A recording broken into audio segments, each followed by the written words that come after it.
nagtatampo siya, LDR kayo. Good luck sa'yo. Dahil sigurado mahihirapan ka.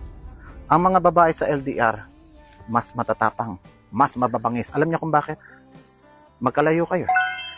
Wala siyang parusang pwedeng ilatay sa'yo, kundi pahirapan ka mentally. Yung sinasabi nilang kausapin mo lang na mahinahon para umamo. Kalokohan.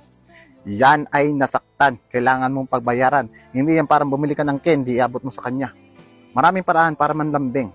Pero kailangan mo muna mabasag ang emotion niya para makapasok ang mga effort mo. Tulad ng baby talk. Pag marunong ka mag-baby talk, malayo mararating ng relasyon mo. Tulad ng ganito. Sige na, huwag ka nang magalit. Tingnan nyo, itong gantong itsura, mag-baby talk. Kahit magmukha kang gago, gagawin mo. Mapaamo lang siya. Pangalawa, entertainment. Kung may talent ka, gawin mo. Dancer, singer, tapos saluan mo ng comedy. Parang ganito. Ang tangi kong pag-ibig, ibig, ay sa'yo lamang, lamang. Ngunit ang iyong kala.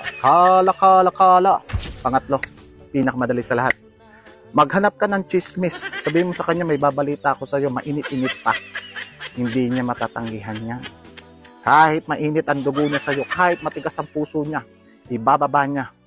Marinig lang ang balita mo. Umamin kayo. Di ba? May pagka-chismosa kayo.